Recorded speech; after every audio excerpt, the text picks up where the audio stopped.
morning. Good morning. Thank you, Anik.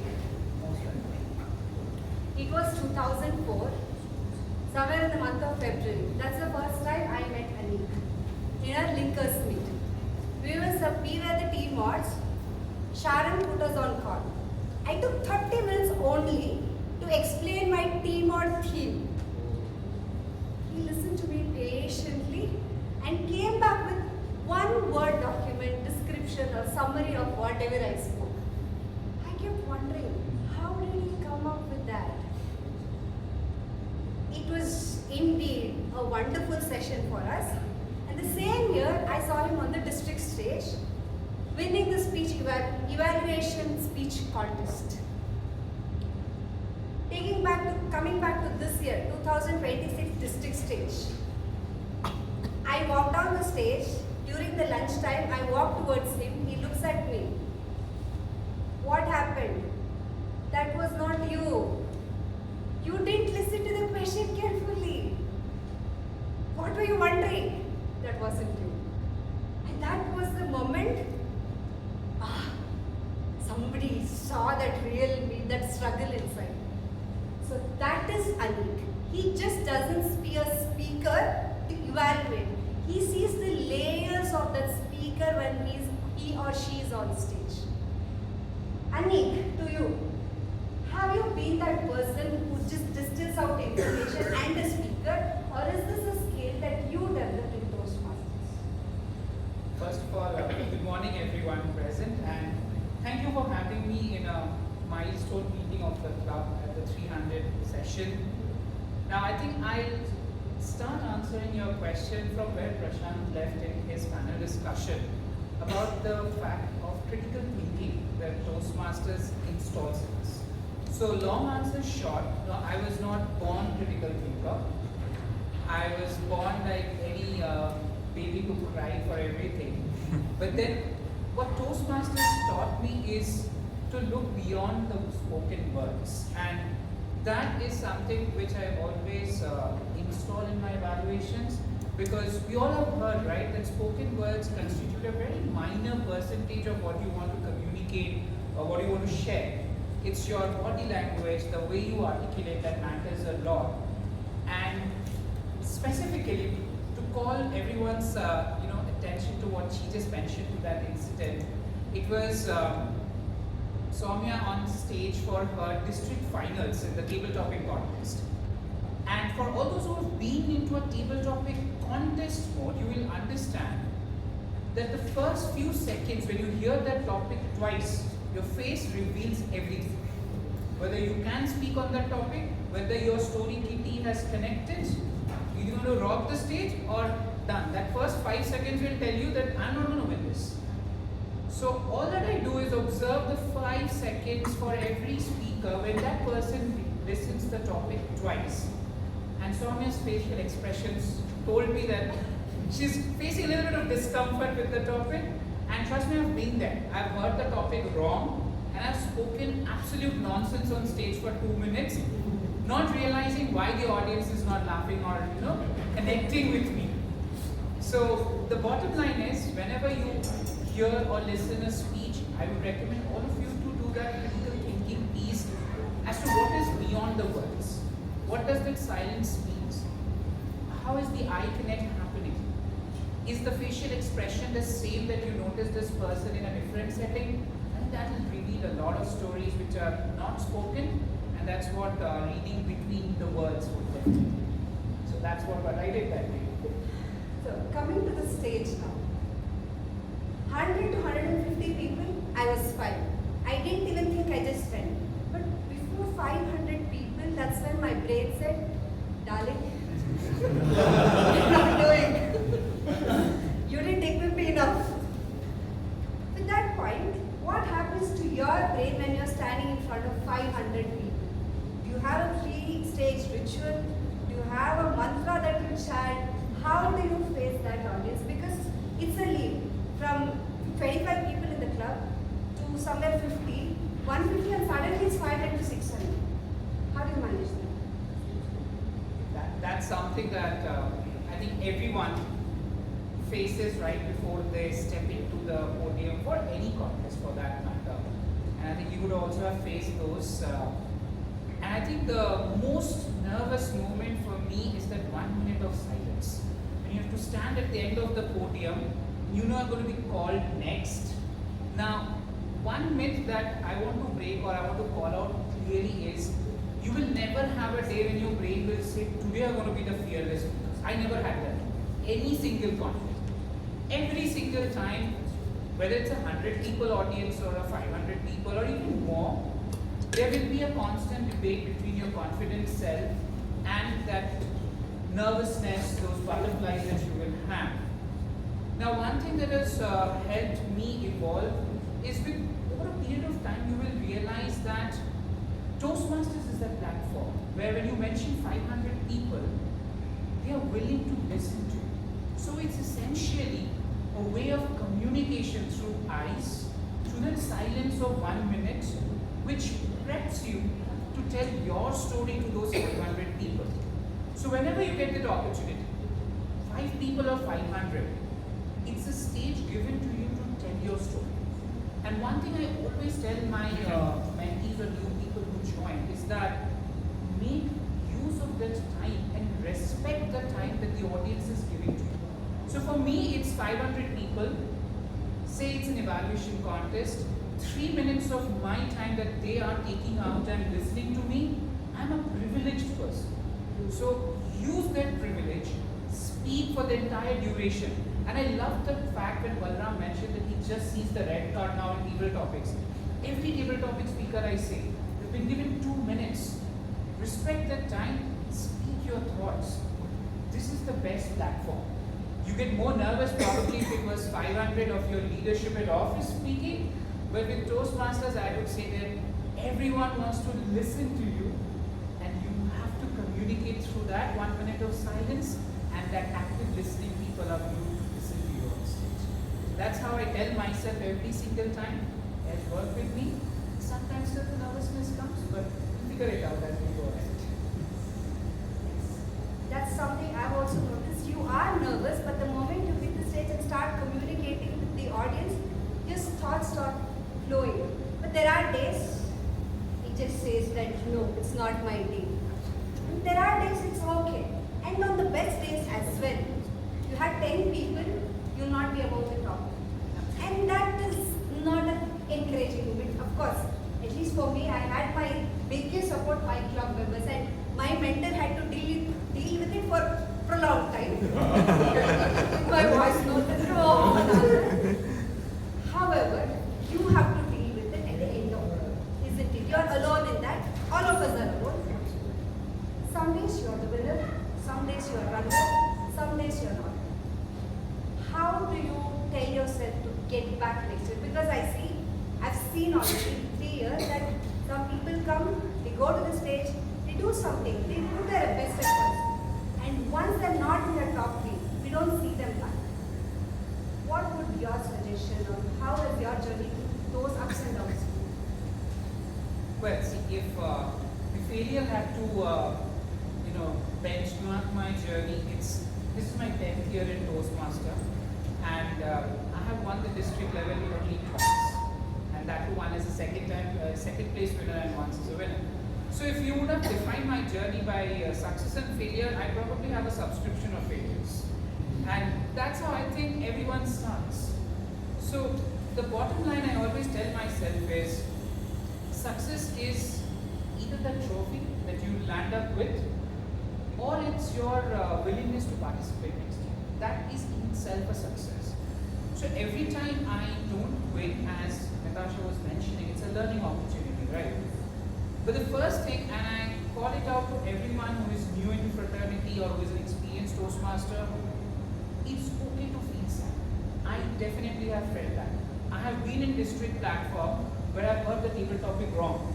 And then I had to please take a couple of days time to sink in the fact that I went and spoke nonsense for 2 minutes. And then hear it from everyone.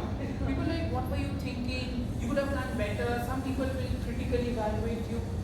So accept the fact that that was not your best performance, or you did your best, someone did better than you. Accept the fact. And I always say it's okay to lose as long as you're accepting the fact you decide this year I did not make it, but then you come back again next year, but don't come back as the same person. Over the period of a year or say 6 months as a gap, you definitely polish up some gaps that you wanted to improve upon, you learn from mentors, and then only you come as a better contestant next year. So for me, the success at a district level, division level, whatever you call it, would be a milestone. And I would love to come back to that stage every year in a different meet where I have new things that I want to experiment on stage. And trust me, every year as a contestant, I experiment new things on stage. Some work, some doesn't, and that's how it is. So failure will be part of this contest. There are only 3 people who will win out of a member of a district of more than 8,000, 9,000 people. So there's nothing to lose. Come back again next year, and I hope you're doing that. That connects with DTM Prashant's field, right? It's a laboratory. You're practicing. Probably that's a bigger laboratory. Hey, yes, it's okay to fail. Like you mentioned, first time it was 2024 first, and then 2026 second. If I think of the present stage 2026, we both discussed. What we felt was you were seamless with your delivery. One thing we felt was the winner that we saw, the delivery was different. And that is something some of us are, still caught up with. We feel that delivery is what makes the impact. But if you see the panel discussion, it was more of heart-to-heart talk, and it was their journey, and it was inspiring. There was no drama, but still we were glued.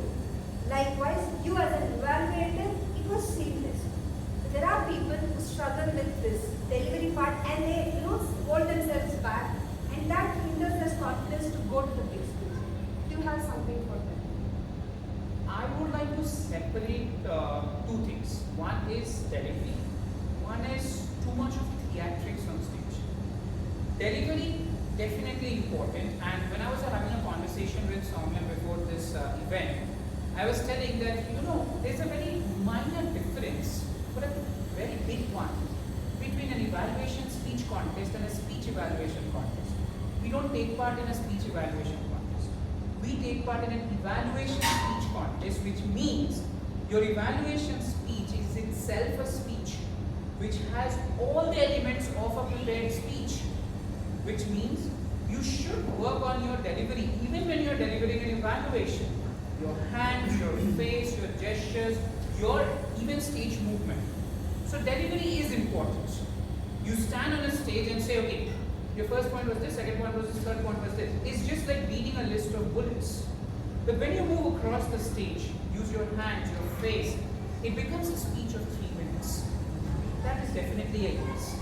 But too much of theatrics is something I personally not recommend or I avoid, because then it would feel like every speaker who enters on stage, we have our Bollywood soaps and dramas, and there's thunderbolts lightning behind us, and then a lot of people suddenly started dancing on stage. So I would say theatrics as much as necessary on your stage.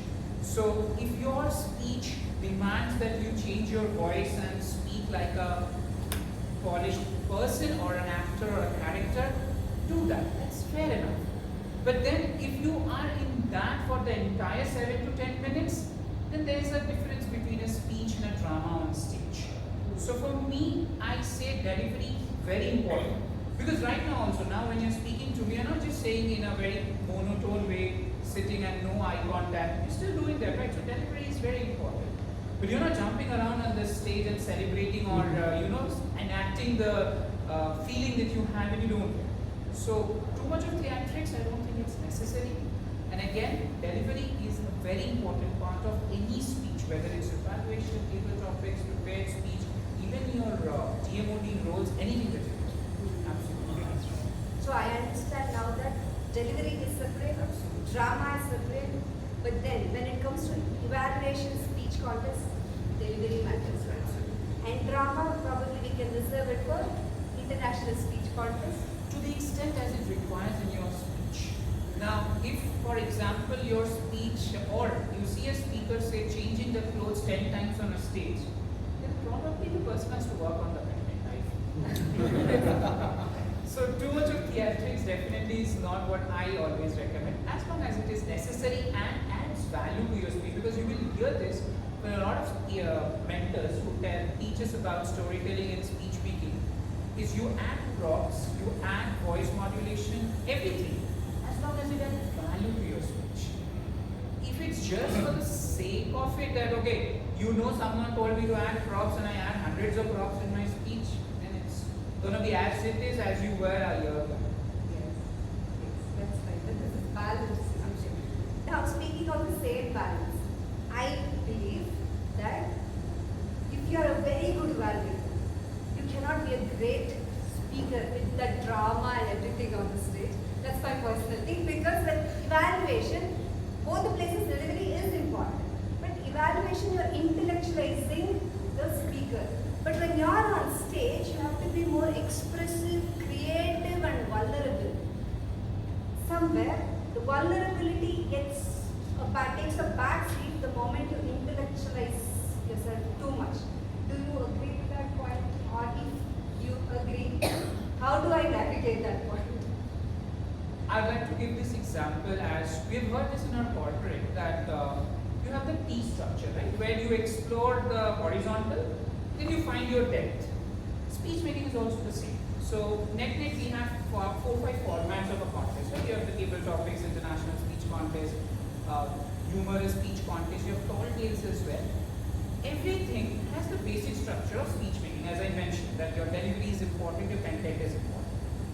Now comes your T, where, as you mentioned, in international speech contest, vulnerability is important, because if you want to connect with those 500 people and tell them that, and make them feel that even I am as vulnerable as that speaker on stage, but then I can turn around and become as successful, you have to enact that out a bit. Show that lack of confidence in your voice, or how you felt shattered when the world almost ended for you, is very important. When you go into an evaluation contest, you have to be a critical thinker, because there your purpose is a little different. The purpose as an ISC speaker is to share your ideas and persuade or inspire the audience. As an evaluator, even though I'm speaking to 500 people, even at the district level, my whole goal is to help the speaker. So there I have to be critical. I have to tell the person, this is where you did well, this is where you did not. And when I'm elaborating on that, I probably need to do a little bit of delivery and a little bit of theatrics there. But then each speech has its purpose. Like you take a humorous speech. In a humorous speech, you deliberately add those punchlines, and probably again a little less of vulnerability, more of those punchlines. So I always describe that as the T structure. You work on the basic part of any speech making, and then you figure out what is the purpose of that speech. When you solve that, you're there. I understand when you think about the purpose, then you know where exactly you are. Now, am I helping the speaker? Am I the speaker? Absolutely. And with that also, it comes to our point where you have to train your brain. That now I'm going to be helping the speaker, so let's keep You that have part to put of that hat on, that okay, Yes. it's a critical thinking hat Yes. on. Same way, think about it. When you're talking in a table topic speech, you have 2 minutes to share your ideas. Would you spend 1.5 minutes to show your vulnerability? Probably you will compress it into a 13-second story. So again, the purpose of a table topic is different. The purpose of a 7-minute ISC is different. So when you figure that, okay, this is the purpose, the way you structure your thoughts and articulate will definitely be. taking that for the next level. Now, there are our members, my friends, who also have some doubts, that questions that I haven't covered. Okay. Can we have them now? Anybody? Or is it that I covered all your questions? I make your minds. I have one. Crescendo 26 was the first time I visited any ISC competition. I always felt humor in an ISC always wins a competition. Is it a general rule or it is a myth? Again, okay, I always love to explore and explain things in a corporate lingo way, because I do that every time in my office. You've heard of things like hygiene and a wow factor, okay? Now, with only humor will you win an ISC? No. If you have no substantial substantial content and 10 punchlines, you are doing a stand-up comedy on stage. You will not win. But if your content is great and then on top you're adding a bit of humor, that will give you those brownie points for sure. So two speakers with great content, say equally provocative and motivating speech, and someone adds a little bit of tinge of humor in that, will take a person a step ahead.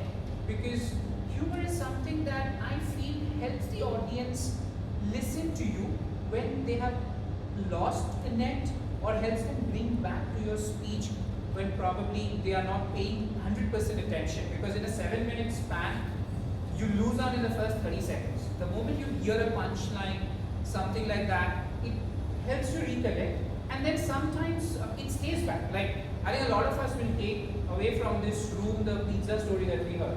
Motivation for joining Toastmaster was pizza. Motivation for joining Toastmaster was father's encouragement.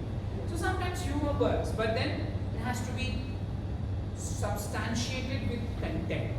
Otherwise, with only jokes, this is probably not the best way to win a contest. I would say. So when you actually connecting people, there will be a kind of time that you said that there are times where you don't get the subject or topic and you talk nonsense for 2 minutes.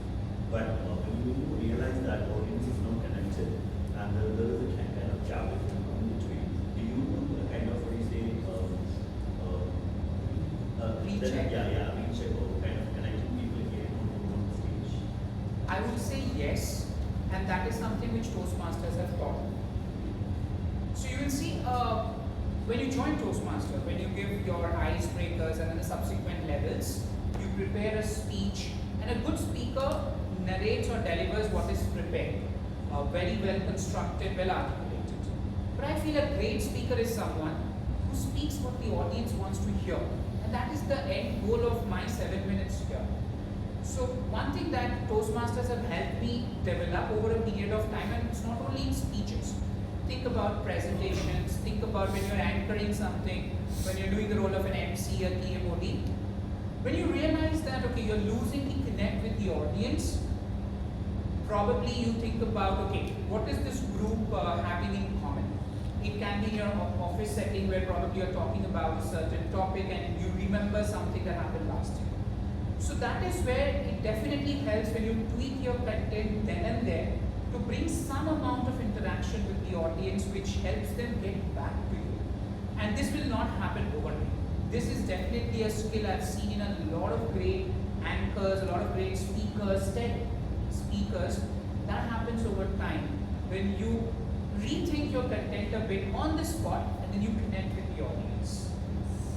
This I've noticed with my own speech. I did one speech in our club and the audience were like, wow, that was so emotional, so nice. The same speech I took it to another club. No, they were like, they only said very emotional. That's all. Stop there. That's when I decided no, I'm not taking this speech to the ISC. I think that comes with time and exploring different audiences. And that's a very important thing. For example, don't be disheartened. Suppose you prepared a great humorous speech which talks about you and your spouse. Absolutely fantastic. Say this setting works. Take it to a club which is a college club where people are 18, 19-year-olds. None of them will laugh. What happened to your speech is the same thing.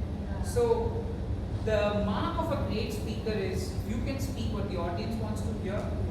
You are the great speaker there, irrespective of your background, your contest winning or anything for that. And that comes with time, right? It will come with experience and time. You will Visiting not the have laboratory. visiting the laboratory and experimenting there. Yes. Whoever wants to go. So I think we all do evaluations on a weekly basis at a club level. So how, and then of course you have this evaluation contest. How do you plan and prepare for that differently vis-a-vis club evaluation? I think one thing that we can all take in mind between these two stages is when you do as a club, our goal is a little bit of contextual. So if someone is giving an icebreaker, now it can be that icebreaker of say Sowmya, who has probably given 2-3 icebreakers and starting a new path. There you evaluate her a little bit more critically because you know this person has completed 2 paths. someone who is absolutely new, the first speech, you have to be very, very polished when you give those evaluations. So in club, what I feel is the objective of the speech, because even in club setting, the objective of the speech is very different. There are some speeches which observe just the body language, so you don't focus much on the content. Or probably it is one of your last recommendation when you say that. So for me, club speech is very objective from the speech objective as well as the person who is giving. You need to understand that someone who is new to the Toastmasters fraternity, or for someone who's struggling with voice modulation, every time you cannot go and say that, hey, you need to improve your voice modulation. That person will not renew this next club. You have to understand, every person who comes into the club has different aspirations. And I feel every evaluator, when you're evaluating someone at a club level, I recommend, if possible, please connect with that person 5 minutes before the speech. What is the goal that the person is trying to achieve in that message or in that speech? Help him there. But at a contest, your perspective is very different, because you're now looking at an overall speech and you don't know the test speaker. So there you can't say that, okay, I've heard great speeches from your side. This was not a great one. No. There you're only supposed to evaluate that speech there in its entirety. So a bit different take on it. Right. So one more follow-up on that. So how do you prepare for that? The contest one? For the contest one. For the contest one, again, as I would suggest is, you need to look at the speech from different angles. If you see a speech is two basic parts, right? The delivery and the content, that's it. Now, a lot of times what people ask me is, how do you figure out a recommendation or a commendation? Because it's very difficult. I say just evaluate a speech in the different parameters that you are confident. So you know, or you have learned the speech making ability, and you have understood that a speech has an opening, body, conclusion, which makes a well-structured speech. Did your test speaker meet that? Yes, that's a commendation. No, that's a recommendation. So once you also develop your speaking abilities, and that's why I say evaluation and prepared speech are not very separate lanes. As you develop your prepared speaking abilities, you figure out different aspects of the speech. Filter that speech you're listening through that lens. It's very easy. If this is not a commendation, it has to be a recommendation. If this is not a recommendation, give him commendation on that. As simple as that. And I do that, trust me, every single time. So guys, no more last minute dropouts with evaluators. Because you also have to be prepared, isn't it? Trust me, evaluation is easy. All those who are facing jitters taking evaluation roles, it's more easy because you are evaluating the speech. No one is evaluating you. Tell the GE to be a little harsh, less harsh on you. That's all right. One more question. Hi, Anik.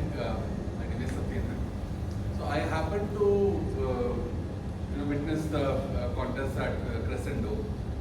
One of the table topics contestant, she started with a sargam, which made me think that probably if the topic was something else, not the topic which was given, then also she would have started with that sargam only and then probably connected the thoughts.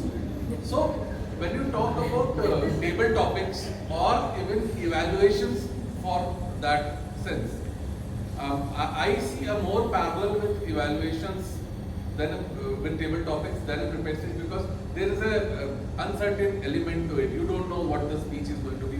You have to structure your thoughts over there. So what is the process that you follow to structure the things? Maybe table topics, the starting 5 seconds that you said, or even while you are structuring your evaluation, and do some tricks up your sleeve help that you have prepared some small content and then you fit into that somewhere. So it's a broader question, but I want to know your thoughts on that. Well, both the things I would take it a different way. Evaluation, and one thing is, nothing is absolutely impromptu on stage. Everything has a homework, a background effort that every speaker gives, even if it's a table topic or it's an evaluation. Now, from an evaluation lens, I would always say, as I was mentioning in my previous answer, in your background, you need to know the different elements of a prepared speech. Even content can have different ways. It can have structure, it can have whether the message was appropriate with the story, whether it was delivered with the great energy, whether the speaker persuaded you enough to take that action.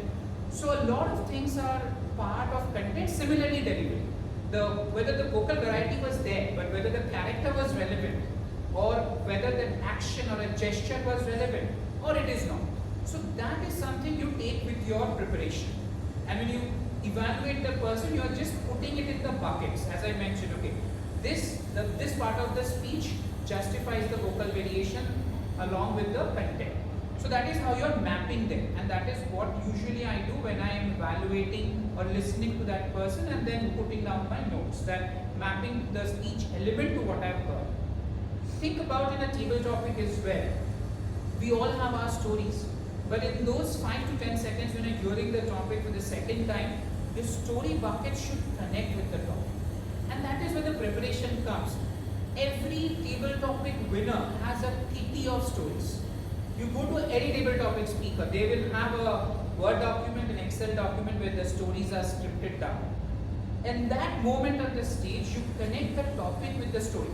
Now, what is right, I will tell. You have a bank of stories, you connect with the topic. Great. But if you say the same story for every topic, that is where you will lose in some way or the other. Maybe you will cross a couple of stages, but then it's like you have prepared that essay on cow and anything comes, you will write that on. It will not work after a certain point. But your way of articulation might definitely help. Some people have, rhyming abilities. They can rhyme one word after the other. Use that to your best ability. But then, as I mentioned, you can't have the same story every single speech. That will not work. So yeah, that's it. Thank you so much. Now we know the password to open those bank accounts because mine didn't open. So next time I open. And we also know what exactly the evaluator is looking at us. And that first 5 seconds, guys, we will remember that, and we'll also be comfortable with our own skill sets like delivery, drama, this, that, and we'll remember the structure as well. Wish you all the best and everyone here.